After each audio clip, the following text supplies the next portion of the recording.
आयो शरण तुहारी, मिलै सुख नाम हर शोभा, चिंता लाहे हमारी।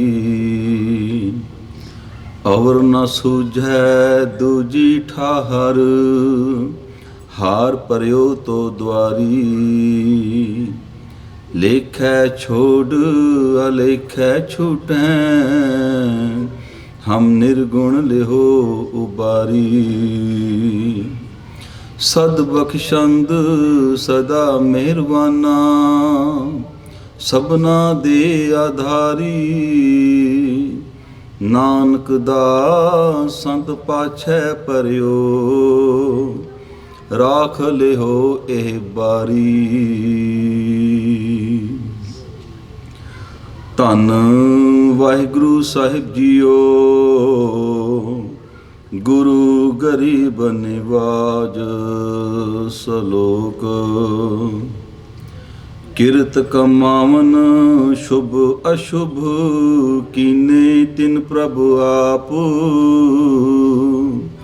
ਪਸ਼ ਆਪਨ ਹੋਂ ਕਰੈ, नानक बिन हर कहाँ कमात। पौड़ी एक है आप करावन हारा, आप है पाप पुन बिसथारा। या जुग जित जित आप है लायो, सो सो पायो जो आप दिवायो। हुआ का अंत न जाने को, जो जो करे सो फुन हो। एक ते सगला बिसथारा, नानक आप सवारन हारा। एक ते सगला बिसथारा, नानक आप सवारन हारा। वाहिगुरु जी का खालसा, वाहिगुरु जी की फतेह। ਸਭਾਂ ਜੀ ਦੀ ਅਪਾਰ ਰਹਿਮਤ ਸਦਕਾ ਆਪ ਜੀ ਸੰਗਤਾਂ ਸ਼ਾਮ ਵੇਲੇ ਦੇ ਦੀਵਾਨਾਂ ਦੇ ਅੰਦਰ ਗੁਰੂ ਘਰ ਦੀਆਂ ਹਾਜ਼ਰੀਆਂ ਭਰ ਰਹੇ ਹੋ।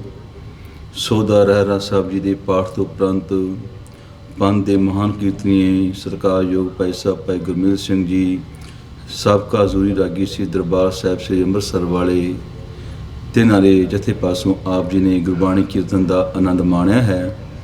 ਆਓ ਸਮਾਂ ਹੋਇਆ ਹੈ ਇਸ ਪਾਵਨ ਸਥਾਨ 'ਤੇ ਜੋ ਰੋਜ਼ਾਨਾ ਸ਼ਾਮ ਦੇ ਦੀਵਾਨਾਂ ਦੇ ਅੰਦਰ ਧੰਨ ਸਾਹਿਬ ਸ੍ਰੀ ਗੁਰੂ ਗ੍ਰੰਥ ਸਾਹਿਬ ਮਹਾਰਾਜ ਜੀ ਦੀ ਲੜੀਵਾਰ ਗੁਰਬਾਣੀ ਵਿਚਾਰ ਚਲਦੀ ਹੈ, ਕਥਾ ਹੁੰਦੀ ਹੈ। ਵਿਚਾਰ ਅਧੀਨ ਜੋ ਸ਼ਬਦ ਹੈ ਆਪ ਜੀ ਨੇ ਉਸ ਦਾ ਪਾਠ ਸ਼ਰਵਣ ਕੀਤਾ ਹੈ। ਗੋੜੀ 52 ਅੱਖਰੀ ਮਹੱਲਾ ਪੰਜਵਾਂ ਸਾਹਿਬ ਸ੍ਰੀ ਗੁਰੂ ਅਰਜਨ ਦੇਵ ਮਹਾਰਾਜ ਜੀ ਦੀ ਇਹ ਪਾਵਨ ਜੋ ਅਮੋਲਕ ਬਾਣੀ ਹੈ, ਉਸ ਦੀ 8ਵੀਂ ਪੌੜੀ ਤੇ ਉਸ ਦੇ ਨਾਲ ਸੰਬੰਧਿਤ ਸ਼ਲੋਕ ਜੋ ਸਾਹਿਬ ਜੀ ਨੇ ਪੌੜੀ ਤੋਂ ਪਹਿਲਾਂ ਉਚਾਰਨ ਕੀਤਾ ਹੈ, ਆਪ ਜੀ ਨੇ ਮੂਲ ਪਾਠ ਸ਼ਰਵਣ ਕੀਤਾ ਹੈ। ਵਿਚਾਰ ਆਰੰਭ ਕਰਨ ਤੋਂ ਪਹਿਲਾਂ ਇੱਕ ਵਾਰੀ ਫਿਰ ਮਨ ਬੀਤਿਆਂ ਨੂੰ ਇਕਾਗਰ ਕਰਦੇ ਹੋਇਆਂ ਆਖੀਏ ਸਤਨਾਮ ਸ੍ਰੀ ਵਾਹਿਗੁਰੂ ਸਾਹਿਬ ਜੀ।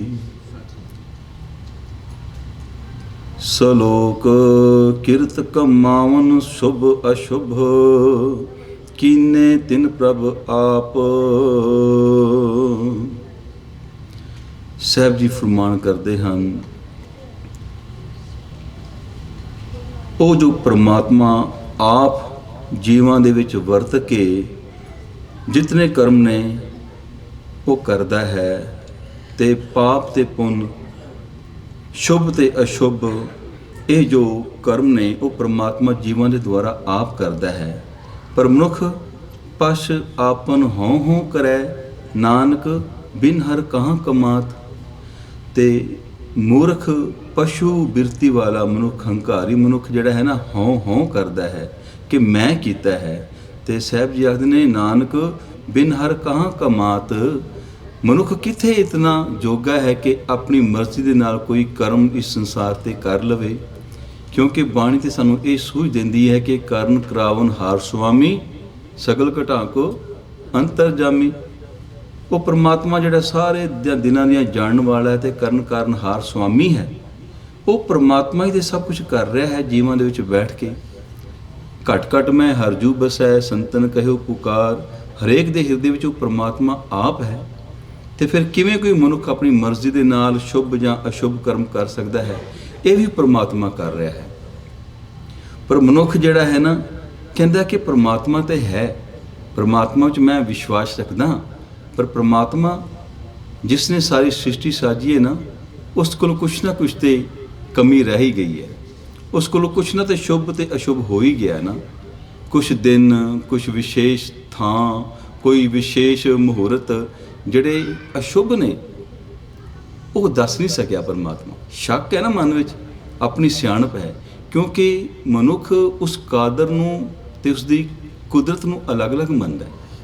परमात्मा कुछ अलग है तो उस परमात्मा का पैदा किया संसार, एक कुदरत के अंदर जो नियम चल रहा है, सोचता कि शायद परमात्मा का ये कोई होल्ड नहीं, परमात्मा का ये कोई जिहड़ा है जोर नहीं।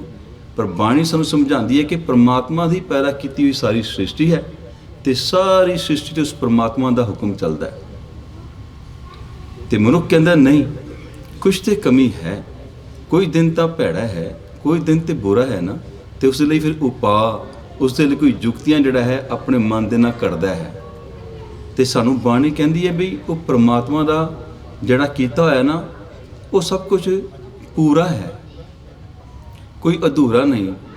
उस परमात्मा ने जो किया ना सब कुछ ठीक किया है, कोई कमी नहीं। पूरे क्या किया, सब कुछ पूरा, घट वध किछ नहीं। परमात्मा का कीता पैदा होया कुछ घट वध नहीं, अधूरा नहीं, पर मनुख की अपनी होमे करके उसनूं लगता है। पर गुरबाणी सानू की सूझ देंदी है, भुल्लण अंदर सब को अभुल गुरु करतार। सारी दुनिया के जीव भुलते हैं, गलतियां करते हैं, पर दो जाने ने जिहड़े परमात्मा वो कदे भुल्लणहार नहीं। अभुल गुरु करतार, करतार तो भाव करता जिहड़ा परमात्मा सृष्टि नूं साजण वाला है, तो उस करतार का रूप, प्रभु का रूप जिहड़ा गुरु है ना, सानू जीवन का मार्ग दस्सण वाला, जीवन की सेहत देण वाला जिहड़ा गुरु है, वो भी जिहड़ा है भुल्लणहार नहीं। तो बाणी उस गुरु की बाणी जिहड़ी है सानू सेहत दिंदी है कि वो परमात्मा का ही जो पैदा किया होया और विच कोई कमी नहीं, सगों आप वो परमात्मा जीवां दे विच वरत के शुभ ते अशुभ दे जिहड़े भी कर्म कर रहे ने, जीव कर रहे ने, परमात्मा की रज़ा है। उस परमात्मा की रज़ा तो कोई कुछ बार नहीं। तो बाणी सानू समझ देंदी है, राम नाम जो जन जपै अंदिन सद जागा। वो अंदरों जिहड़ा है ना, और अंदर प्रकाश है, वो आत्मिक तौर पर जागदा है। राम नाम जो जन जपै अंदिन सद जागै, तंत मंत न जो ही तित चाख न लागै। मनुख कहता भी आ दिन बुरे, आ भैड़ी नज़र लग गई जी, किसी नूं शराप हो गया, किसी नूं जंतर मंतर का जारू टोने का असर हो गया। तो गुरबाणी कहती है नहीं, जिहड़े उस परमात्मा की शरण में आ जाते हैं ना, उन्होंने इन्हां गल्लां दे नाल कोई वास्ता नहीं रह जाता। जिहड़े परमात्मा की शरण में आ जाते हैं उन्होंने ज्ञान हो जाता है, आत्मिक ज्ञान। फिर उन्होंने तंत मंत ना जो ही, तंत्र मंत्र उन्होंने छू भी नहीं सकते, तिस चाख ना लागे। चाख तो की भाव है, बुरी नज़र, उन्होंने लग ही नहीं सकती।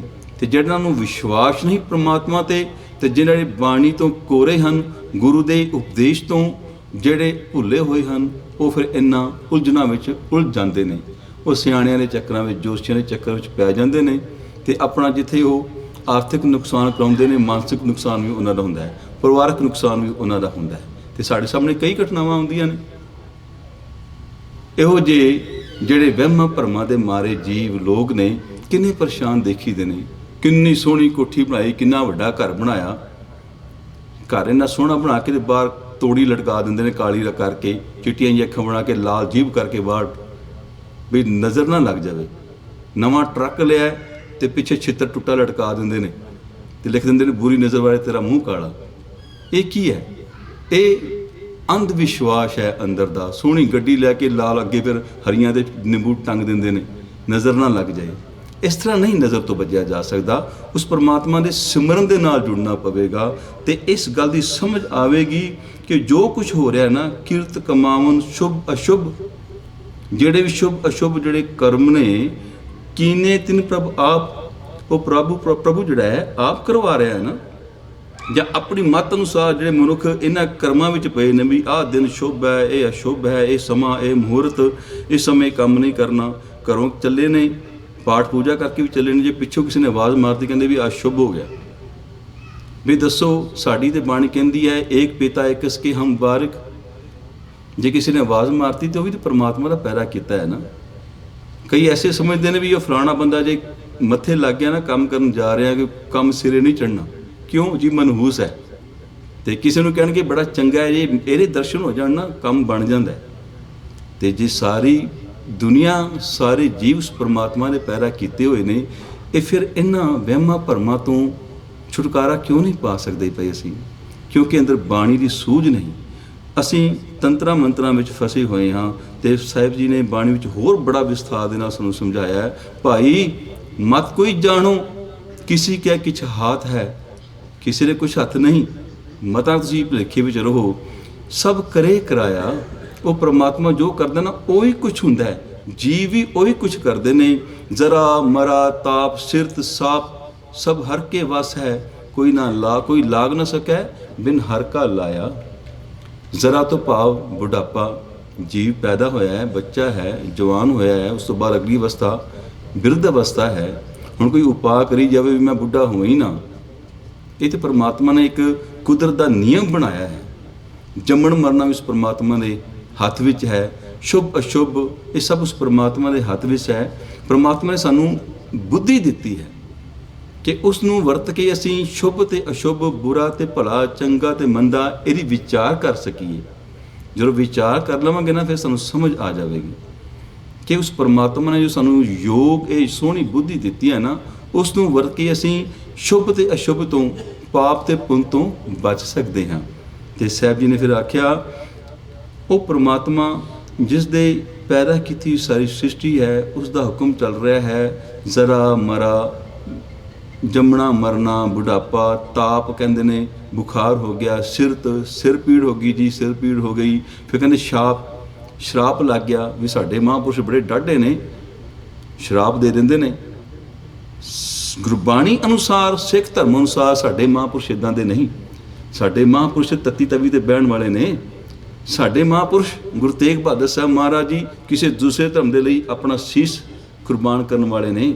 ਸਾਡੇ ਮਹਾਂਪੁਰਸ਼ ਤੇ ਬੰਨ ਕਟਵਾ ਦੇਣ ਵਾਲੇ ਨੇ, ਚਰਖੜੀਆਂ 'ਤੇ ਚੜ੍ਹ ਜਾਣ ਵਾਲੇ ਨੇ, ਦੇਗਾਂ ਵਿੱਚ ਉਬਾਲਾ ਖਾਣ ਵਾਲੇ ਨੇ, ਧਰਮ ਦੀ ਖਾਤਰ, ਸੱਚ ਦੀ ਖਾਤਰ। ਸਾਡੇ ਮਹਾਂਪੁਰਸ਼ ਉਹ ਨੇ ਜਿਹੜੇ ਸੱਚ ਦੀ ਕਸਵੱਟੀ 'ਤੇ ਪੂਰੇ ਉਤਰਦੇ ਪਏ ਨੇ, ਜਿਹੜੇ ਕਿਸੇ ਲਈ ਮਾਰਗ ਦਰਸ਼ਨ ਹਨ।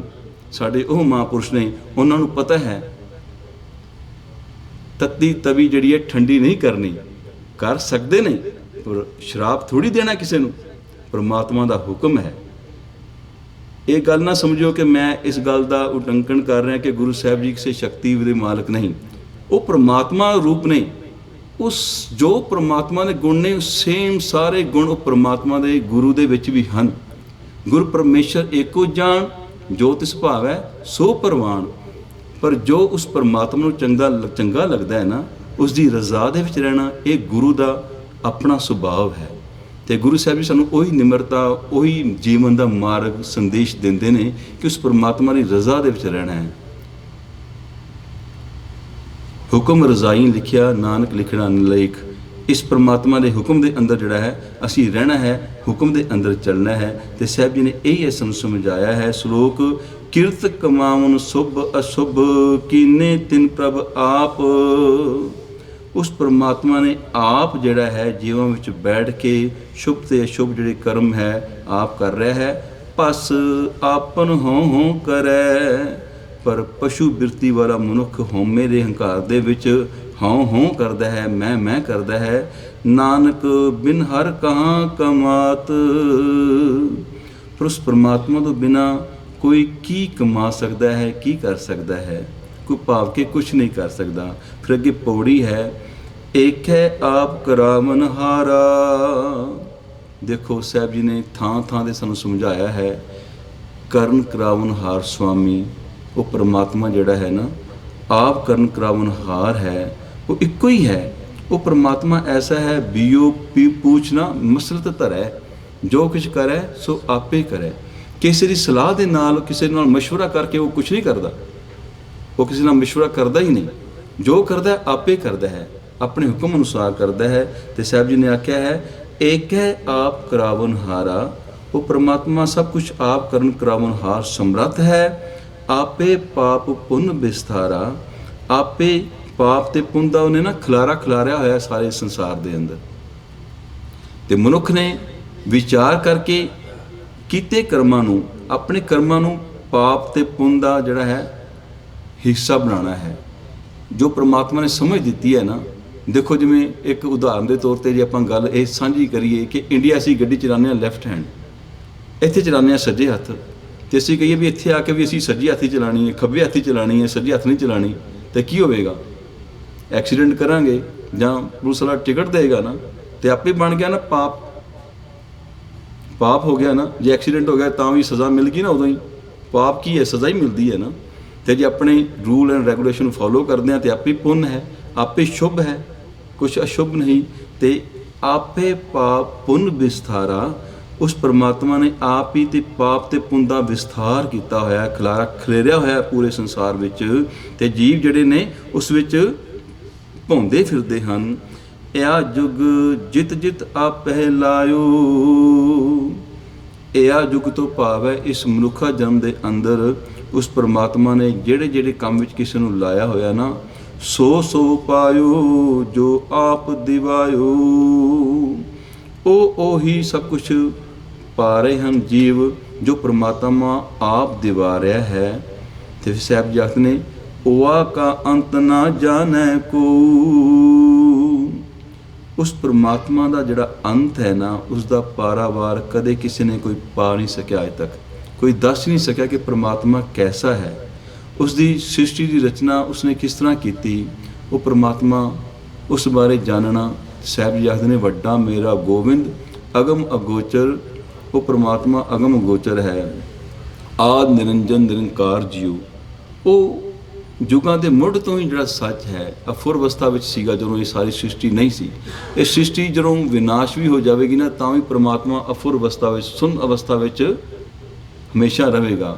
ਜਿਹਨੂੰ ਕਹਿੰਦੇ ਨੇ ਮੁਕਾਮ ਉਹੀ ਏਕ ਹੈ, ਅੱਖ ਨੂੰ ਉਹੀ ਓੜਕ ਸੱਚ ਰਹੀ ਵਾਲੀ ਗੱਲ ਹੋਣੀ ਹੈ। ਤੇ ਸਾਹਿਬ ਜੀ ਨੇ ਇੱਥੇ ਫਿਰ ਸਾਨੂੰ ਇਹ ਸਮਝਾਇਆ ਹੈ, ਜੋ ਜੋ ਕਰੈ ਸੋ ਫੁਨ ਹੋ।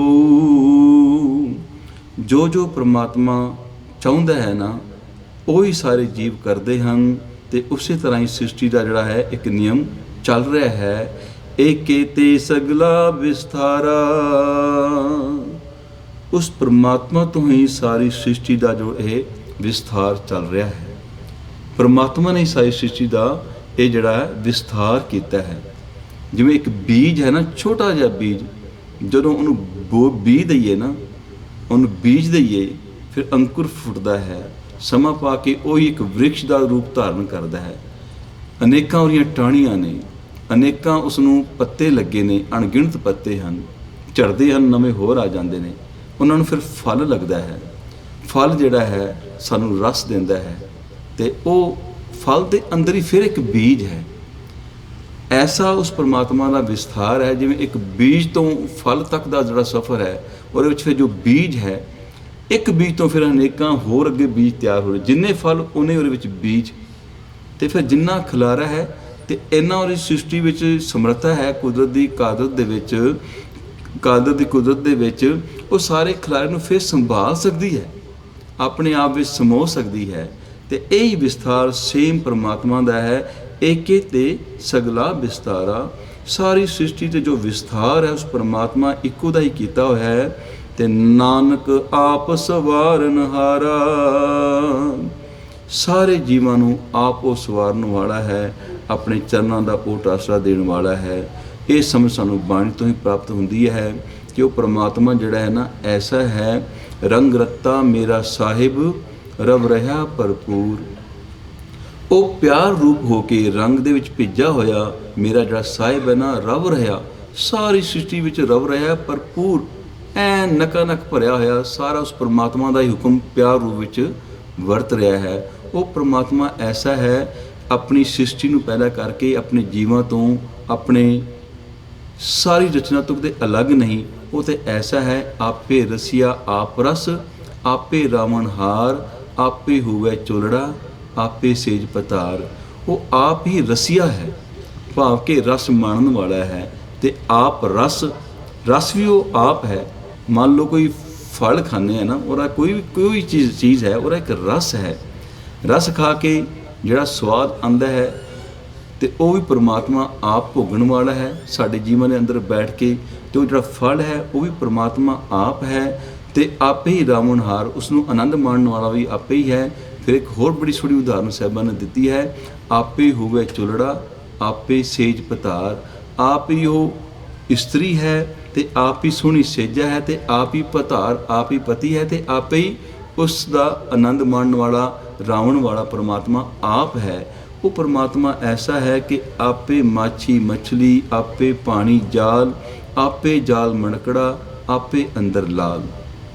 ਸਾਰੀ ਸ੍ਰਿਸ਼ਟੀ ਵਿੱਚ ਉਸ ਪਰਮਾਤਮਾ ਦੀ ਹੋਂਦ ਹੈ।